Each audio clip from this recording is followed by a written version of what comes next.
Ladies and gentlemen, good morning and welcome to another year of Capitalism and Morality seminar.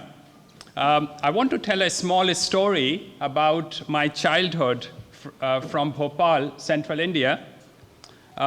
This is a story from which happened on the 2nd of December 1984. Late in the night, I woke up from non-stop wailing of sirens. When I woke up, I felt pungent air and irritation in my eyes. So I ran up to the rooftop to see what was happening. Those days, most of the cars were owned by the government, and the only sirens and red lights that you ever saw were the sirens and red lights on the top of the cars as a status symbol of cars of bureaucrats and politicians. And so I saw hundreds of such cars going in only one direction. They were all leaving the city. This was a very weird scene for me. I knew something was seriously wrong. My survival instincts honed over years had told me there was something very bad going on. It took us many years, many hours, given that we had only one government-run radio station those days. It took us many hours to figure out what was happening. But when I woke up, at that moment, a chemical factory of Union Carbide was spewing a poisonous gas, methyl isocyanide, into the city, killing thousands of people. Now, I won't go into much details about the event right now, but all those sirens and the cars that were leaving the city were of politicians and bureaucrats. They were all running away, and they did not return back to the city for many months. People of Bhopal learned a very important lesson that day. When emergencies strike, the government runs away. There was utter contempt in the minds of people for politicians and bureaucrats. It seemed, and I worked in the area for many days after that. It seemed that when the government would return, people would kick them out, quite rightly, at the first available opportunity. Alas, as you can probably guess, when the government returned, it not only came back, but a new department came into existence with the full approval of the people of Bhopal. And the name of the department is Department of Gas Tragedy. Now, I went to that department recently, and it reminds me of something that comes from the stories I read about Stalin's time in USSR, but that's another thing.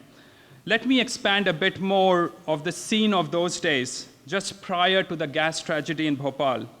Just over a month earlier, Indira Gandhi, Prime Minister of India, had been assassinated by her Sikh bodyguards.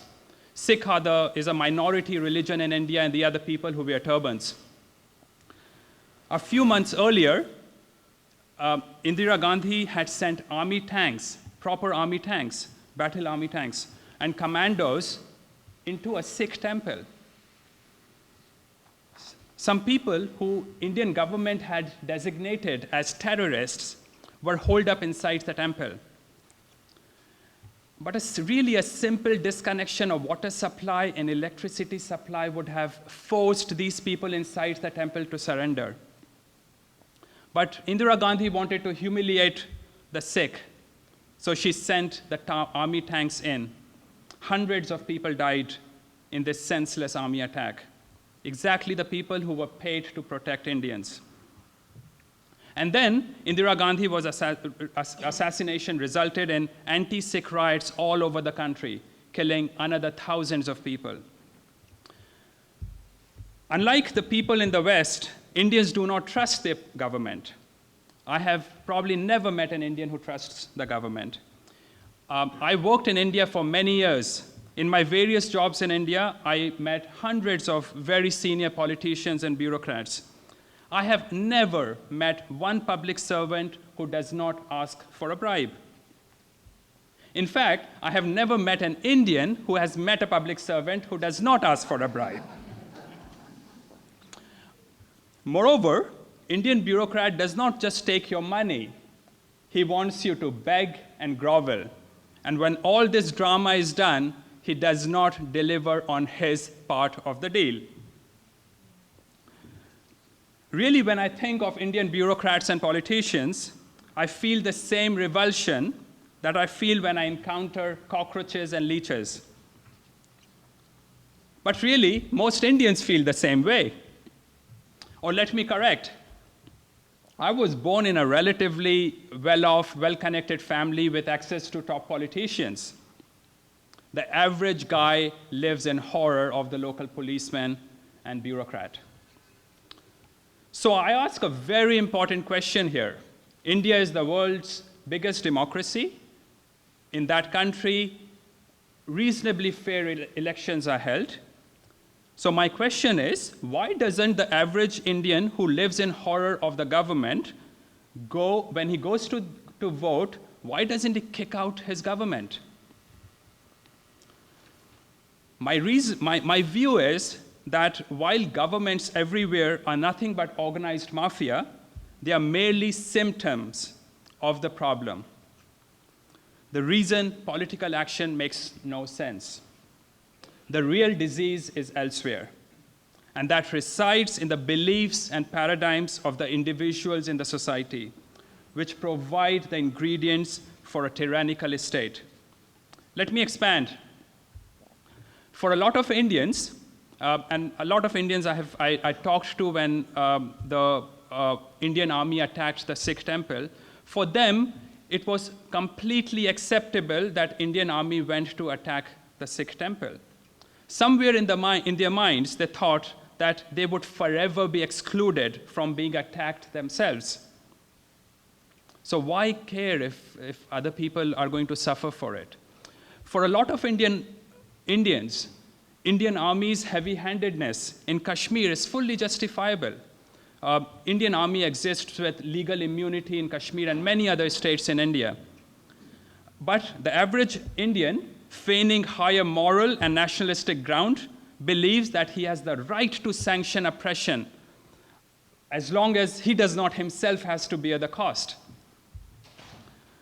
Most Indians I know of think that it's okay to abuse Bangladeshi immigrants because they are illegal.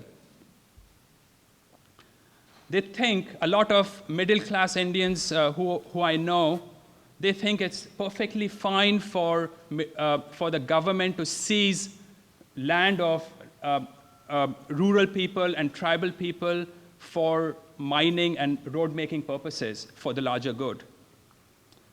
Alas, when everyone thinks the same way, when everyone has the same attitude, all in essence underpinned by hypocrisy, dishonesty, irresponsibility, and sheer crookedness, despite that they all individually might hate their government, and despite that they all individually might want the government to be smaller in size, they end up with a huge tyrannical government. The average guy fails to see the connection and the causality. For me, that is the real disease, and the state is only a problem. And we are here not to attack the state as such today. Now, why am I saying all this to you, to a North American crowd? And that is not to make you feel better about yourself in comparison. My belief is that just about everything I have talked about North America, that I have talked about India, increasingly shows its presence in North America. And I think it's getting increasingly worse. I'm almost convinced that it's just going to get worse and worse because that's the path this culture has taken. And it's not worth blaming the state. It's the cultural problem. We are here to discuss those fundamental beliefs and paradigms that has put the West on a slippery slope to totalitarianism. With that, I would like to introduce our keynote speaker, Stefan Molyneux. My first introduction to Mr. Molyneux was a video of his on anarchism and minarchism. I thought it was absolutely the best analysis I had ever heard on the concept, on why the concept of minimal government does not work.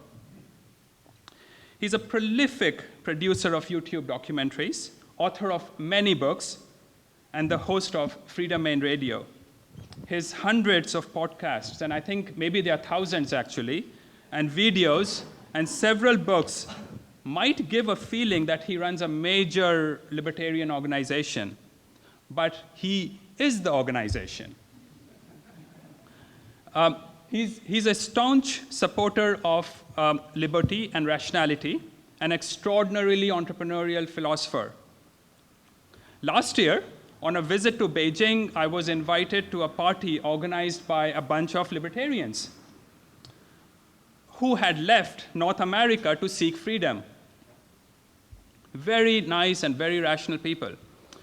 There I met several who had sought the path of rationality and integrity after listening to Mr. Molyneux. I could not resist inviting him to speak in this seminar. Ladies and gentlemen, Mr. Molyneux.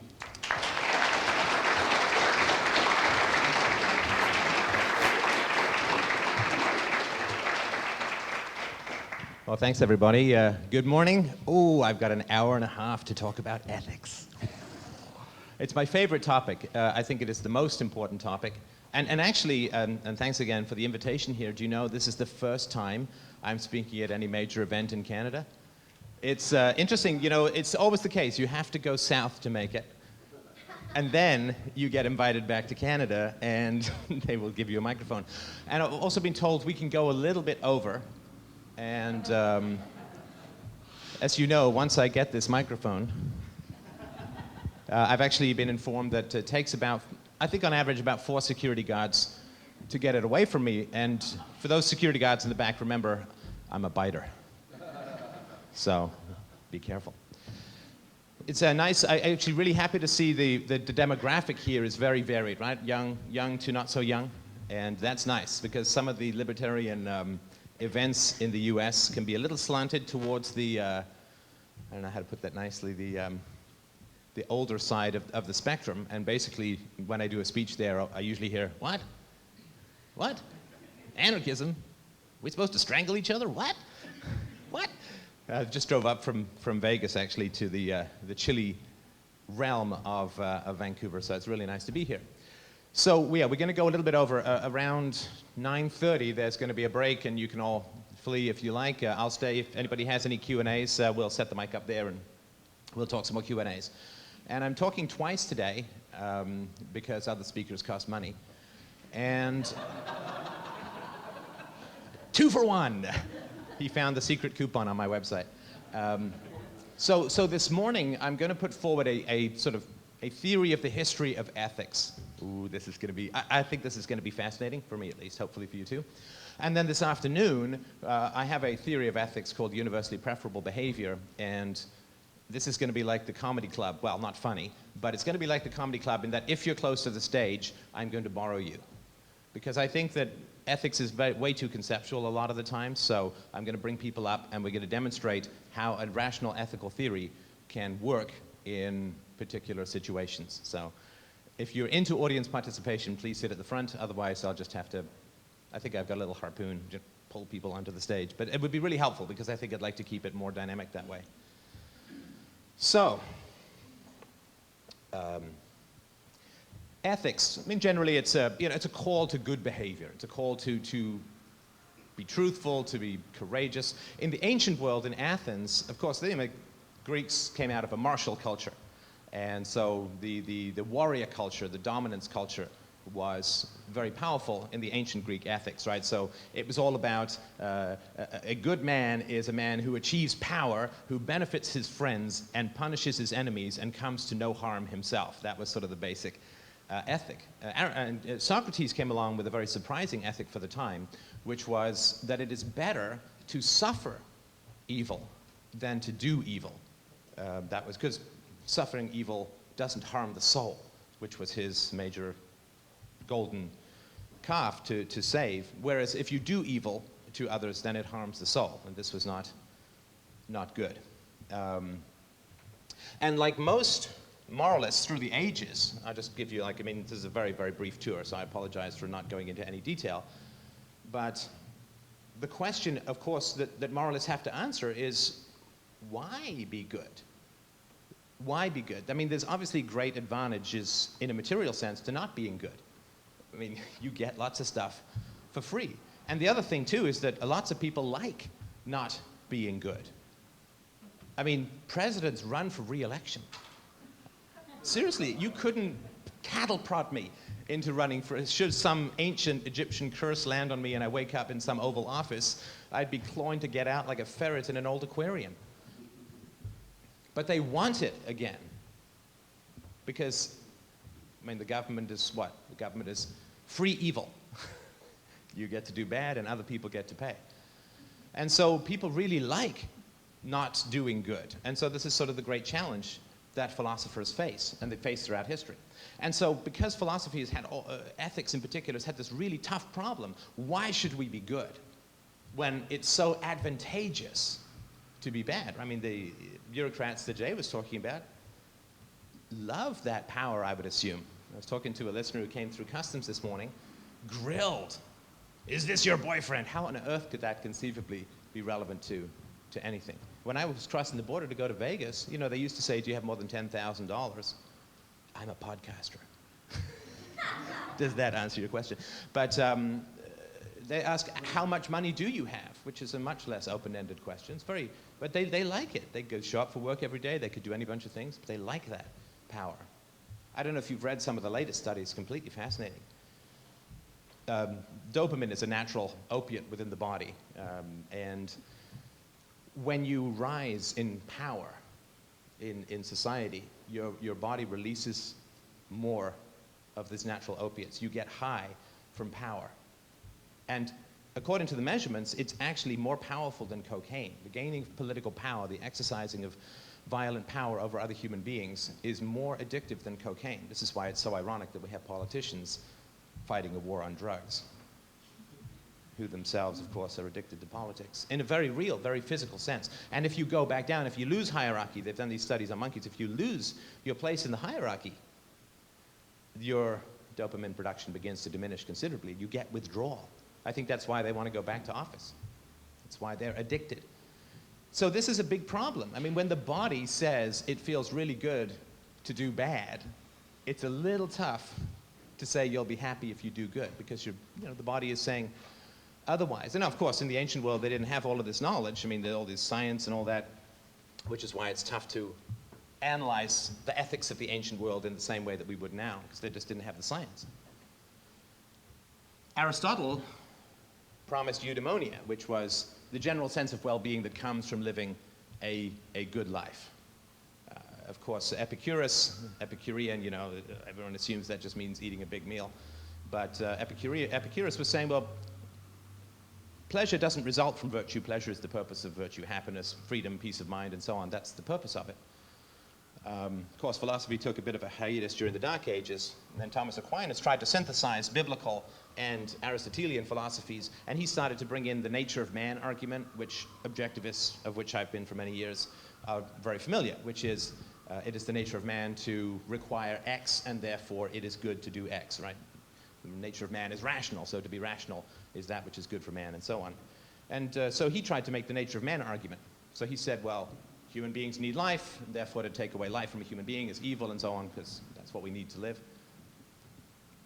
That didn't take either. Again, you know, the problem of ethics was, ethical arguments were not solving the problems of evil throughout human history. It's why you keep seeing it mutate, you know, like the Terminator at the end of Terminator 2. Anybody? I think that's right in the middle of the demographic here, so if you don't know. But, you know, he switches into all these different characters when there's always this change that they try and keep solving the same problem. Because then you got, but after Aquinas, you got a lot of universals. People started really going into universals, which I mean, I think is great. I think it's kind of the key, which we'll talk about this afternoon. Kant, we got objectivists, normally Kant, you know, spit down to the side, because Rand, not such a big fan of Immanuel Kant, but he had the categorical imperative, which is sort of act as if the principle of your action becomes everybody's duty. Everybody has to act that way. So if you steal, everybody has to steal, and if that can't be sustained, then you shouldn't steal. And that was his approach. Well, that didn't work. Evil continued, right? So it's all these inoculations that don't work. founding fathers. All men are created equal. I wish they'd just stop there, you know. That way you don't need a constitution, because if all men are created equal, no man or woman should have political power over others. But they always got to have one more sentence. You know? And so we need a government. And that didn't work. I mean, right after the Constitution was enacted, wasn't it George Washington riding down to Pennsylvania at the head of an army because the whiskey tax wasn't being submitted on time? Slavery, no rights for women, few if any rights for children, didn't work too well. Worked for a few, as ethics always tends to. I'll make the case for that this morning as to why. So then we tried utilitarianism. So John Stuart Mill, Jeremy Bentham, Spock, remember? The needs of the many outweigh the needs of the few or the one. Where's the demographic here? Oh, there are a few people, okay. So this is the idea that it's the, you know, something is good if it provides the greatest good for the greatest number. And then we had the 20th century. Still not working very well, is it? Still not working. See, this is important. So I'm going to make the case today, this morning, that ethics sucks. It really does. It sucks like an intergalactic vacuum. Doesn't have to, but historically it has. And then, I mean, Nietzsche took a significantly mustached machete to the base of the traditional Christian ethics of his time. He said that ethics was invented by the weak to control the strong, to infect them with guilt and a sense of obligation to the less powerful. That Christianity in particular was a slave morality. It was popular among slaves, and that's why, you know, the most powerful become the least powerful become the most powerful, the meek shall inherit the earth. And it's a way of restraining the powerful. I don't think that's particularly true, but it was a very powerful argument at the time. And then in the 20th century, with all of the relativism that came out of a lot of the German philosophers of the 19th century, you got the horrors of the 20th century, you got the Holocaust, and then people said, well, there's got to be something that we can be doing that's better. Unfortunately, then you got the twin horrors, I would say, of relativism and political correctness, which are two very strange things, right? Nothing is true, but you can't say this word. So, I mean, sorry, that's a completely ridiculously brief overview, but I just want to make the case. So, some of the very first ethical statements, I actually wrote down the books, some of the very first ethical statements, or ethical norms that came out of history. The Sumerian Farmer's Almanac and the Egyptian instructions of Amenemenope, they said, listen, if you're a rich farmer, leave some gleanings for the poor people.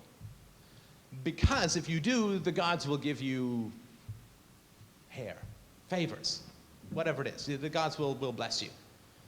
And this is the weird thing. This is the fundamental thing around ethics. It's two things that are essential about ethics that have failed, I would argue, in history. Why be good? Well, number one, what do they say? You'll be happy. Reason equals virtue equals happiness. That's what the Greeks gave to us, I would argue. Got to be rational. If you're rational, you can be good. And if you're good, you'll be happy. That's the carrot that they always hold out. And that's true of utilitarianism, greatest good for the greatest number, they'll be happy, and so on. They don't just mean material good, they mean well-being and happiness. So that's the carrot that they always hold out. The ethicists always hold out this carrot. You'll be happy. But it doesn't work very well for a number of reasons. First of all, there are sadists and politicians. Well, sorry, I repeat myself. But there are people who enjoy being bad, who are happy doing ill, and not just because they're sadists, but because there's this whole physical system that rewards you for the gaining of power. Because we're mammals, right? We're not, necessarily divine sparks that, just happen to be passing through this fleshly realm. We are mammals. And so, like all animals, what we want to do is we want to maximize our resource consumption while minimizing our effort. And there's no better way to do that than be at the top of the political hierarchy. A hat is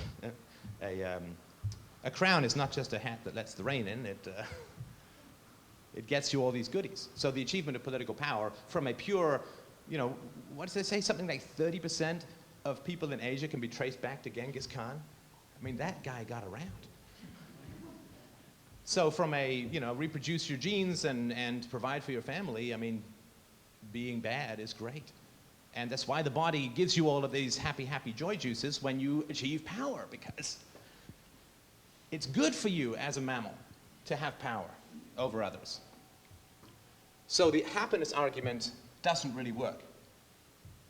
So what happens, what's the backup position if you don't buy the happiness argument for virtue? Anyone here go to Sunday school? Yeah. What's the backup position? Oh, you don't buy? Oh, where you going? You're going down to the toaster, baby. Yeah, so you get the curse, right? The curse of eternal hellfire, or in the ancient Greek world, I mean, there was Hades and so on. It wasn't necessarily the same as hell. But they would say, you'll be miserable and you'll go to hell. And that's how it works. You got a carrot called happiness or heaven. You get to go to heaven. You get to be with your relatives. You get to go to heaven if you're good, and you go to hell if you're bad. Now, we have something that's almost identical in the secular realm, right? We stop at the border. We may not believe in the border. It may be an imaginary line. It may be, oh, this tax cage ends here. This tax cage starts here. I always love how they say, love it or leave it. If you're in a zoo, you can choose to go to a different cage. We'll call that freedom. But we stop. Why? Because we respect the uniform? No, it's costume. I don't respect fiber. My bowels respect fiber, but I don't. Bowel joke too early, everyone? Yeah? Okay. We'll save those. After lunch, maybe. But we stop because they've got guns, right? So heaven, happiness, freedom is what they'll give you if you're good. And by good, this just means obeying the law. But if you're bad, well, cats in blue suits will come to your house and drag you away to a cage. I'm going to make the case that this is insane. I mean, of course it's insane from a practical standpoint, we all get that, but there's a great quote from Nietzsche. We've got this carrot and this stick thing. Be good to be happy, or we'll throw you in jail. Be good to get to heaven, or you go to hell. And Nietzsche said, well, I don't know what Nietzsche said. Nietzsche wrote. He wrote, all things that live long are gradually so saturated with reason that their irrational origins become improbable. It's very strange when you think about it that there should be this carrot and this stick in morality. Because if morality is true, if morality is valid, if morality is rational, if morality is empirical, why do you need all of these hysterical sticks and carrots floating around it? It makes no sense. I mean, picture this. You pick up a copy of Scientific American. I don't know if it was around when Einstein was publishing in the early 20th century, but pick up this article of some science journal about the general theory of relativity. And it gives you the math, it gives you whatever, right? It gives you the arguments. And then it says, if you don't believe in the general theory of relativity, you will go to hell forever. But if you accept the general theory of relativity, you will float up to a paradise of eternal discodom forever. Wouldn't that be a completely bizarre thing? You have to accept that the earth goes around the sun, or we will drag you off to a cage for years and years and years. That would be very strange.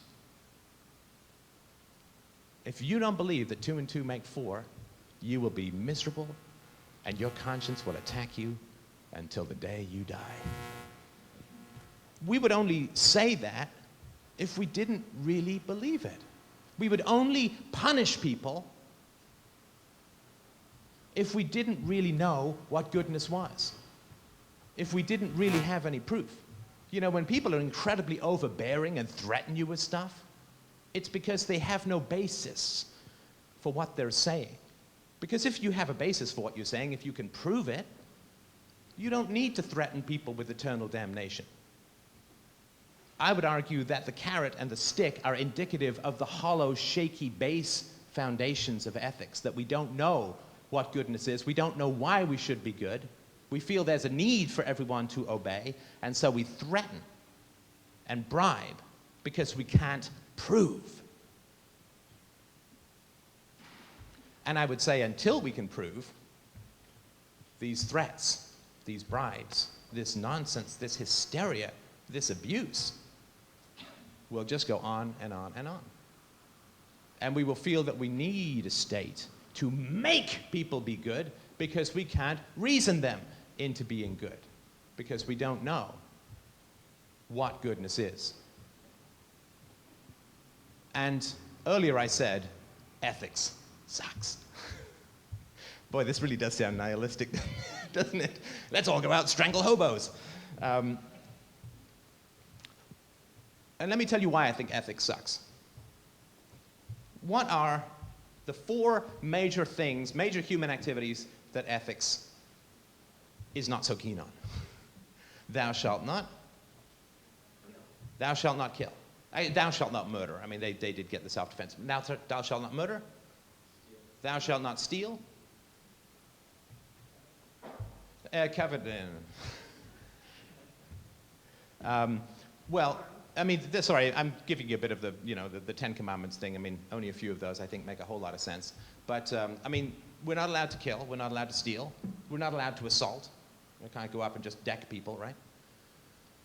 Again, unless you have the requisite fiber. And you can't rape. Sorry? Sometimes your voice drops. Drops a little? Sorry about that. Okay, so no stealing, no killing, no assault, no rape. Now, I mean, there's contract and all this stuff, but these are the basics, right? This is the kindergarten ethics. Okay, maybe not the rape thing. But these are the 4 basics. And please let me know if I go down again. Sorry about that. I can't stand there for an hour and a half, so it's much better for me. I hope you don't mind. A little closer? Okay. So those are the 4 major things. Okay, so let's just go with thou shalt not kill.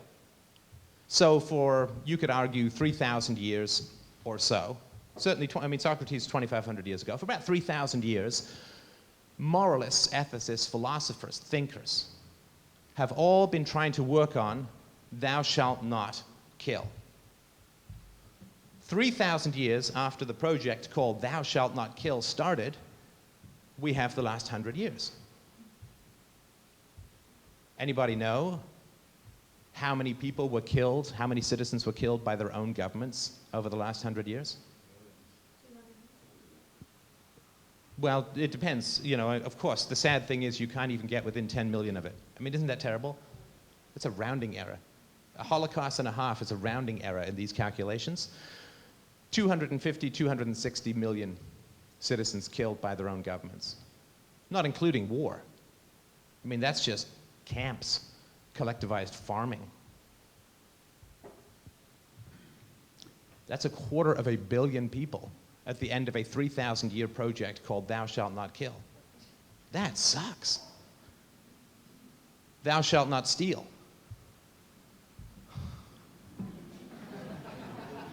Do I even need to say it? LIBOR, the Federal Reserve, central banking, national debts, counterfeiting, fiat currency. Thou shalt not steal. I think they just may have dropped one word from that. So that has been a terrible result. What is it? Every American child, sorry, I know, I don't know. The numbers in Canada are similar, but every American child is born now $500,000 in debt. That's some pretty good thieving. I mean, if you can thieve from a fetus, you're good. You know, a pickpocket to get into your pocket is tough enough. Going through the belly button, that's some nimble fingers.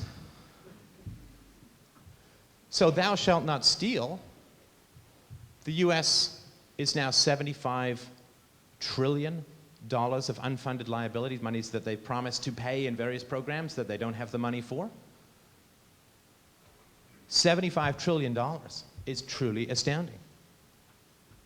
Thou shalt not steal has resulted in the last, well, since 1913, or I don't know, when was the central bank put in Canada? I'm so sorry to not know more Canadian references, but as I said, I'm new here. But over the last 100 years, there has been more theft in the world than has occurred, I would argue, in the previous 10,000 years. That's the result of the 3,000-year program called Thou Shalt Not Steal. Thou shalt not assault.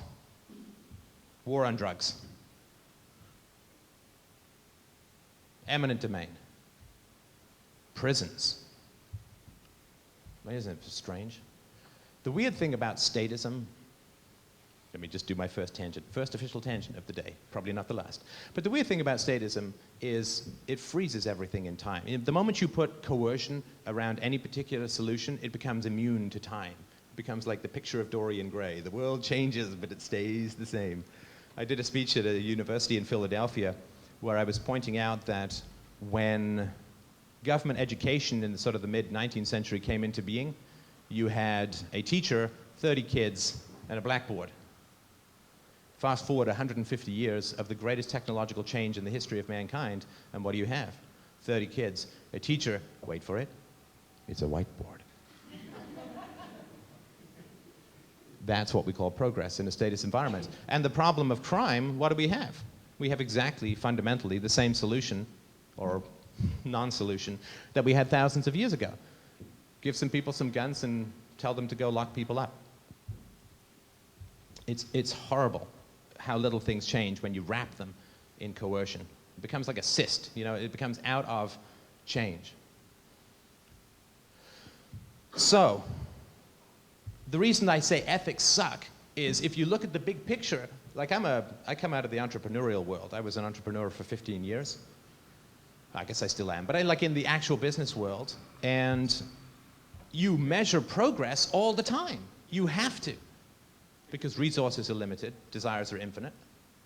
You have to. I remember when Bill Gates, makes me sound like I know the guy, that guy, deadbeat, still owes me money. But I remember when Bill Gates went from his, profiting from the patent system to doing charity, he, would start to work with these non-governmental organizations and say, well, we want to get these mosquito nets out to people, we want to do all of this stuff. And they'd be like, yeah, we're on it. And he'd be like, well, where's your numbers? Well, how many did you do? How we compared to, and they had no numbers. And he said, okay, well, forget the money. First thing we've got to do is put in reporting. We've got to measure things, because we've got to know if we're making progress. And my concern, as I always look at the big picture, what is the claim and what are the results? I mean, I was a manager of R&D for a little over a decade. R&D in the software field, that's really ephemeral stuff. I mean, it's really abstract stuff. And so R&D, well, you say, this is what I'm going to produce, and here's how much money I think it's going to make, and here's the market, and here's the arguments, and blah, blah, blah. I find that really interesting stuff. I love business. But then you have to actually measure your progress, and then you have to see, did you achieve what it is you want to achieve? And so I look at ethics as a project. Is that fair? I mean, it's fair, right? They make claims.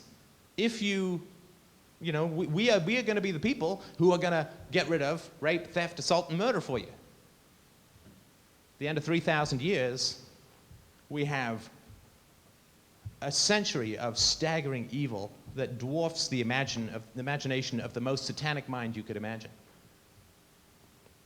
Because if you throw in the wars to the deaths by government, to democide, you can Google that. If you throw in the wars, probably close to 500 million people murdered after 3,000 years of thou shalt not kill. That's why I say that ethics suck. That it is not achieved. What it claims is its goal.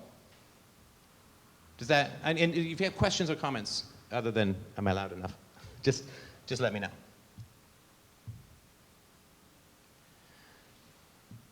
So, let me make a case for checking the time. Okay, so let me make a case for why this is the case. So, how many here have studied government programs? You're interested in government programs? I mean, there's this fascinating thing about government programs. They never work and they never stop. I mean, it's fantastic, right? And the argument, I think, as to why they never stop is there's a, I shouldn't say a hidden agenda, because it's not even that hidden, but anything which continues despite not working on the surface is working in some other capacity. Does that make sense? Right, so the welfare state is supposed to eliminate poverty, right? Yeah, we all know the numbers, right? The post-war period, poverty declining by 1% every year. The government's like, oh man, we're going to run out of poor people. We better go help them. And put the poverty programs in, poverty stops being eliminated. And now, if you count the debt, the poor are in a far worse situation than they were in the post-war period. Schools are worse, neighborhoods are worse, drug war, and the debt. And the impending supernova called fiat currency meltdown. But the welfare state, of course, only has the ostensible purpose of ending poverty. What's the real purpose of the welfare state?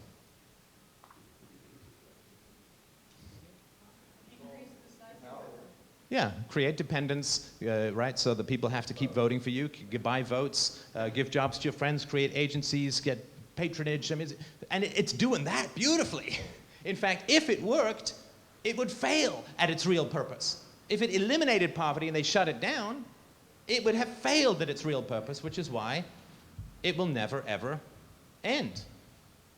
I mean, until ethics begins to work, which I'll make the case for this afternoon.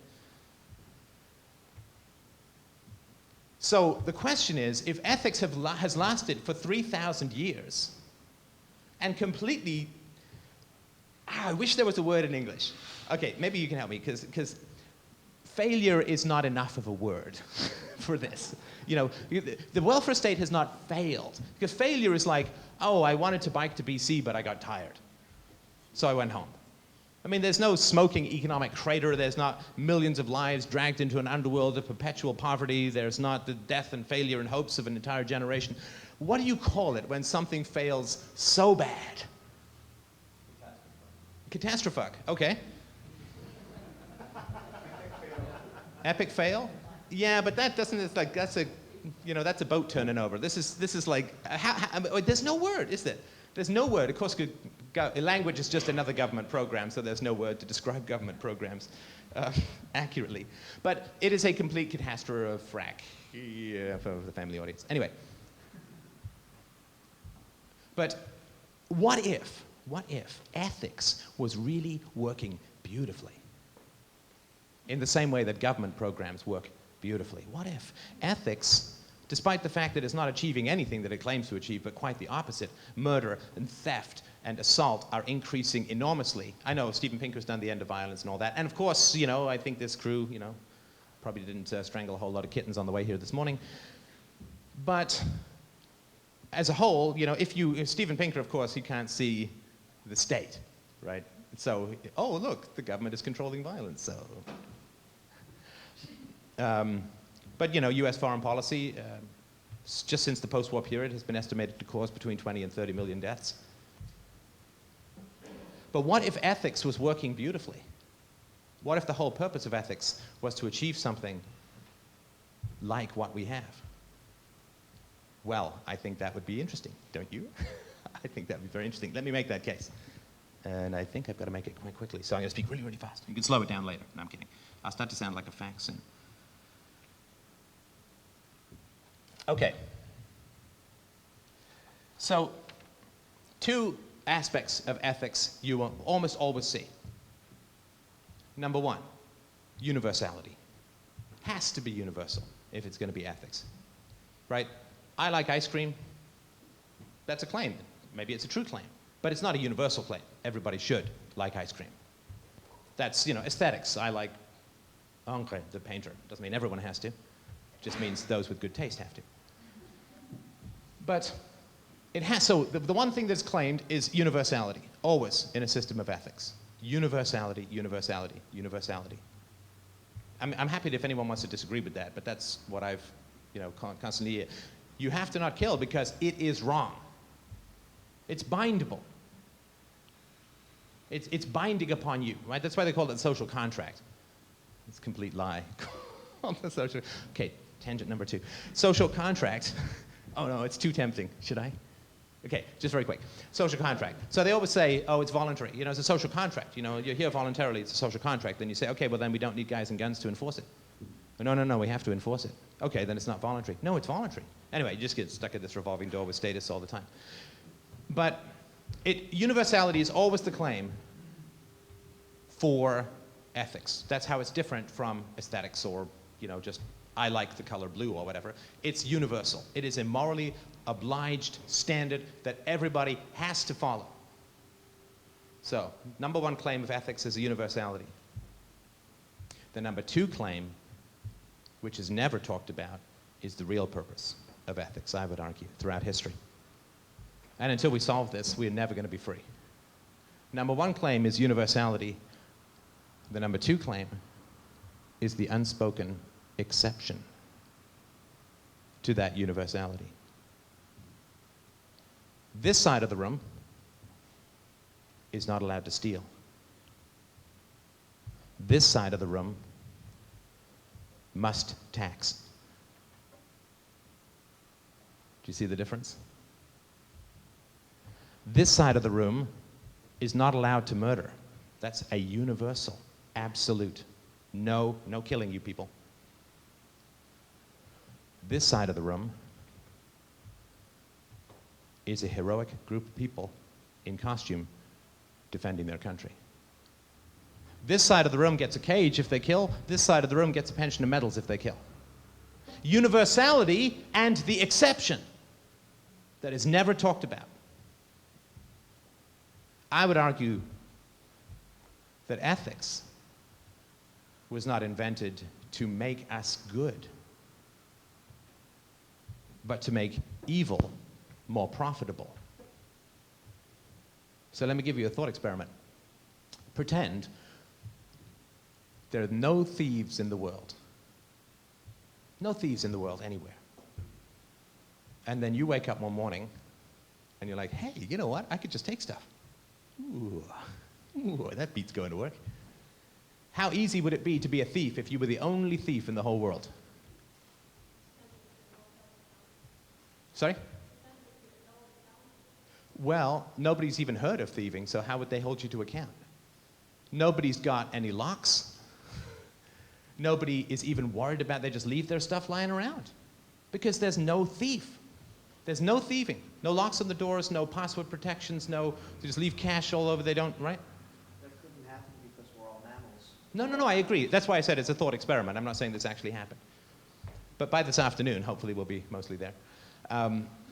But if you were the only thief in the world, you'd have a pretty easy time of it, right?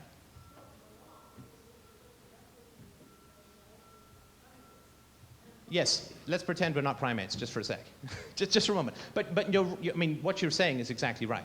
So if you're the only thief in the world, it's great. You could just wander around picking stuff up and people say, man, I guess I lost something. Never heard of thieving. Maybe those space aliens are beaming it up for examination. I'm sure they'll put it back soon. Then why would it be called thieving if no one knew about it? Well, no, that's why I'm saying it's just a thought experiment. But you understand that if you were the only thief in the world, it would be great. You could just go pick stuff up and you'd never have any repercussions. There'd be no legal system around thieving. There'd be no punishments because people wouldn't even know about it. But of course, you're right. What would happen is people would say, wow, that thieving is completely easy. So you'd get more and more thieves. Until people went, wait a minute. I didn't just lose that. That guy's wearing it. And then people would say, oh, crap, we've got thieves.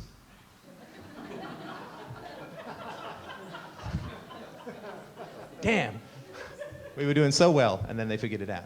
It's like the movie, The Invention of Lying, which is not a great movie, but anyway, so more and more people would become thieves, and then people would say, oh crap, we got this overhead now. I got to buy locks, alarms, I got to have a police force, I got to have courts, I got to have jails, I got to lecture to kids about not stealing, whatever, right? And then what would happen is the value of being a thief would go down over time, because people would take defensive measures, you get punished, and this and that and the other, right? But here's the point. If you're a thief, and you're a really smart thief, this is my argument for the origin of ethics. If you're a really smart thief, your first job will be to convince everyone else that stealing is wrong.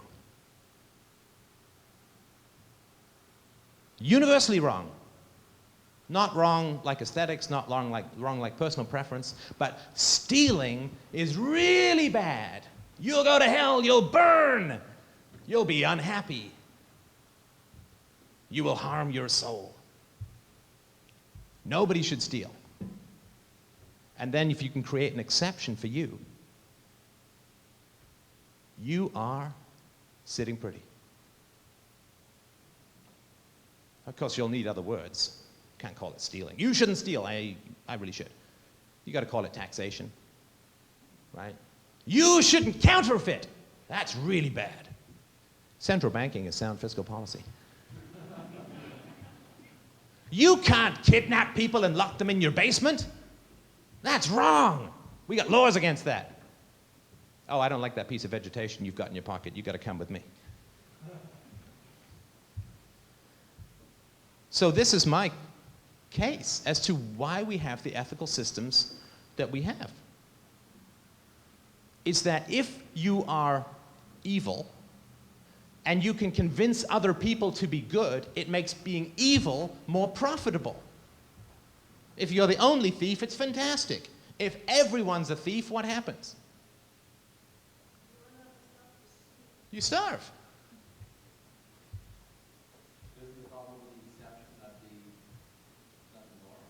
The problem is the exception. Is that's what you were saying, right? Yeah, the problem is the exception. Because there's this claim of universality, thou shalt not, everybody, all the time, no matter what. On Tuesdays, on Sundays, on a full moon. When Celine Dion songs are on the radio. Well, that's always. It's Canada, right? Actually, I think she's great. But universally, at all times, in all places, no matter what, thou shalt not steal. Oh. But over here, we call it taxation, and it's virtuous. Do you see, if you are a thief who can get together with other thieves and convince other people not to be thieves while justifying your own thievery, that is optimum for you in resource acquisition. Does this make sense? This is the first time I'm taking this argument out for a sort of audience-friendly run, so if it doesn't make sense, and I'm not saying, do you accept it as fully true and absolutely and blah, blah, blah, I'm just saying, does it kind of hang together? You know, in a reasonably, okay. Whew. Okay, my time got. Oh, look at that, 9 minutes to finish the history of ethics. We're all set. You know, I always do these notes, and then at the end of the speech, I'm like, oh, that was the best point. I completely missed it.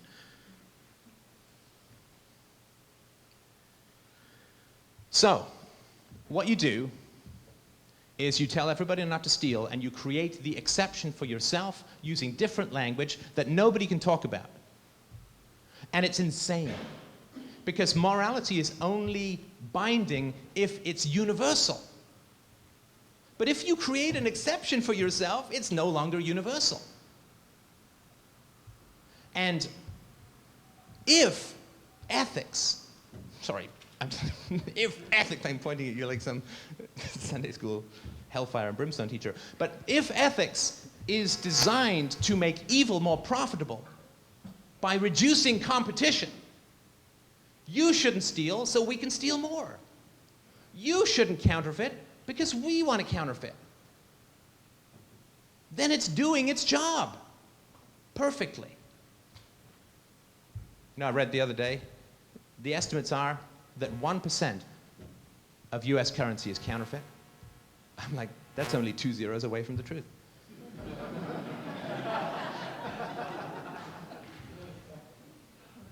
But that's what they'll do. They'll create a language which is evil for you and virtuous for them. It's universal, but we are the exception.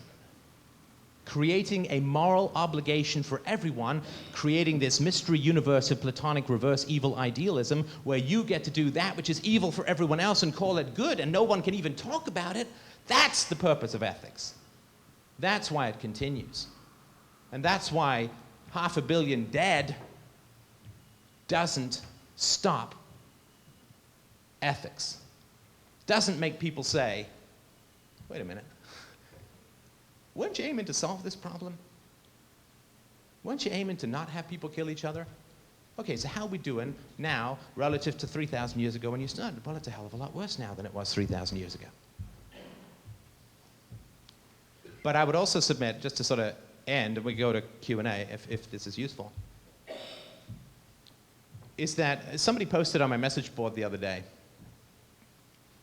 and they were saying that in the old Soviet Union, you know those Soviet Union jokes, in the Soviet Union such and such, you ever hear those? I just saw someone posted on Facebook, in capitalist America, the bank robs you. Anyway, yeah, have a gun, rob a bank, have a bank, rob the world. But he said, you know, in the old Soviet Union or in the Eastern Bloc countries, you know, guys would sit down and start slagging off the government. And you'd never know if there was someone who genuinely didn't like the government or a government plant. The argument that is put forward about the universality of ethics, which is designed to reduce competition for evil, for the people who want to do the exact opposite, pointing that out throughout human history was very dangerous. I mean, the fact that we can even talk about this is astonishing. I mean, there is some progress. End of slavery, at least avert slavery, rights for women, good stuff.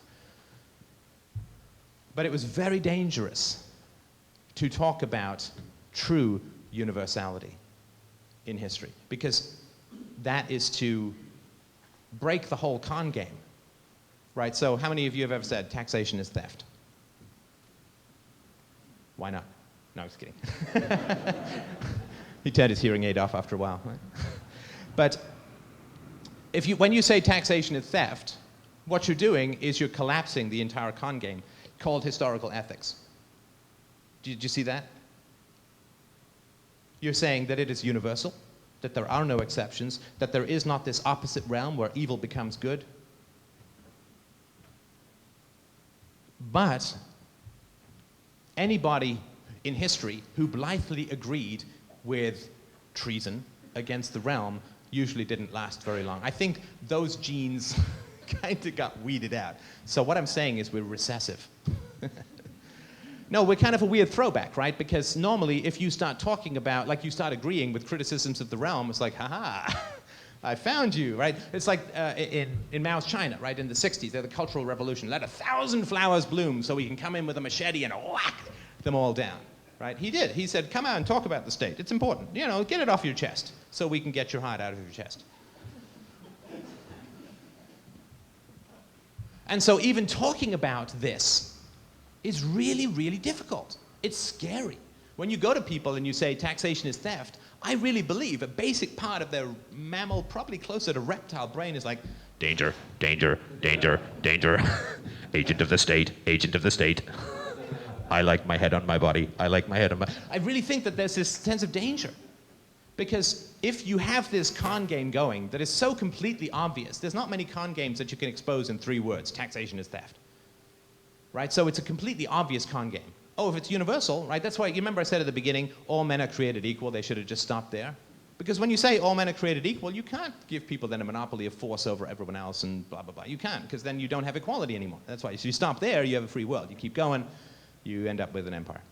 But it is something that is so easy to expose that you are punished for exposing it. You are punished for exposing it. And I think it's important to be sensitive to that when we're out there talking in the world. That we are cattle prodding the fight or flight mechanism of people when we expose the con game called historical morality. It's scary for people, because for the most times, that was a bad tasting worm with a big ass hook inside that did not lead people to very good places. but it is an astonishingly easy con game to get rid of. I mean, it was tougher in the past where the king was put there by God, right? That's why he could do different things. Because, I mean, for those familiar with the Old Testament, well, there are a few exceptions to the thou shalt not kill that even God performs in the Old Testament. So again, we're just used to, there's a universal rule, there's an exception. And so the purpose of ethics is to raise the profitability of evil, to reduce competition for theft and counterfeiting, control, dominance, brutality. And you see it all the time. Have you seen your parents saying, don't hit? It's a universal rule, don't hit. Ah, but if you're in power, then no. It's called spanking. It's called discipline. But so this is sort of my argument as to why ethics is such an unbelievable clusterfuck, why it's achieved really, in practical terms, based on its goals, the exact opposite of what it claimed it wanted. And there's no problem with that. People don't say, oh my God, sorry, one sec. People don't say, oh my God, ethics has completely failed. We really need to examine this. Because it hasn't failed. It's succeeded beautifully in serving the powers of evil. The millions of bodies, which for us, of course, and I think for most decent people, are unbelievable tragedies, don't invalidate the purpose of ethics, because the purpose of ethics historically has been to serve evil and to fatten the tax cows. Because if we steal and kill each other, that's not good for the farmers. I mean, you want your cows attacking each other. You want your cows to be rich in milk and meat. So we're not supposed to attack each other because that reduces our productivity, right? The great advance of the modern age is people realized that if the serf gets to choose his own occupation, he produces a lot more value, right? We have free-range serfs now. But you know, the end of free range is not freedom. It's a chicken McNugget box. So that's the downside. Let's start the morning with an incredible downside. But that's the downside.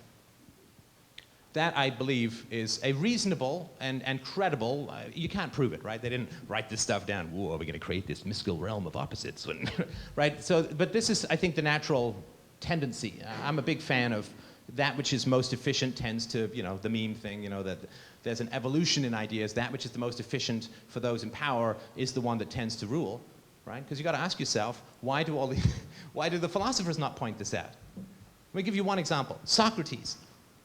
Oh, that bastard.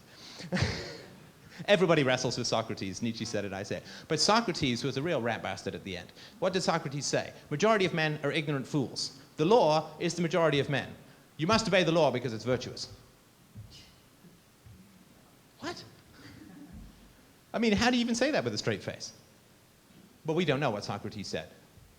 We do know that Plato saw what happened to Socrates, and that may have affected his writing to some degree. But this is constant throughout history. Kant said, act as if the rule of your action becomes a general rule for everyone. It's universal. And then he wrote, but you have to obey the prince no matter what. Now, if you're into logic and you believe that ethics is about universality and obligation and all that, then you're like, what? That makes no sense. But if you accept that the purpose of universality is to make you more profitable to your rulers while excluding them from the very rules that they impose upon you, it makes perfect sense. What Socrates says, what Kant says, it all makes perfect sense in this paradigm. And that's my invitation to you. So this morning, I'm crushing everybody's soul, breaking everybody's spirit, making us all incredibly depressed. But it's okay, there's coffee. But this afternoon, I want to make a positive case, right? I don't want to be the Nietzsche guy who just, you know, hacks stuff down. I really want to make it, because I really genuinely believe, and I wrote this book, I think 5 or 6 years ago. It's available for free on my website, freedomainradio.com. I believe that we can solve the problem of ethics. We don't need punishment. We don't need gods. We don't need governments. We can solve the problem of ethics from a purely philosophical standpoint, and with audience participation, and it'll be fun. I will show you how, I think. You can tell me if it's right or wrong, in your opinion. But There is hope. We can break the cycle. We can turn ethics into what it's supposed to be, which is that which serves and enhances virtue, rather than that which fattens us for slaughter, historically.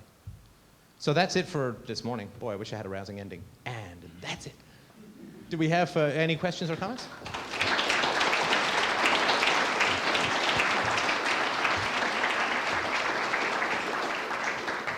Are we going to take the coffee? If you want to keep talking, when people respond to their questions, that's fine, but there's coffee, muffins outside, so if people want to help themselves. So your choice is between the betterment of your souls and muffins. Actually, I'm hungry too. And the coffee, yeah, it's up to you. No, if you have questions or comments, I mean, I'm here for the day.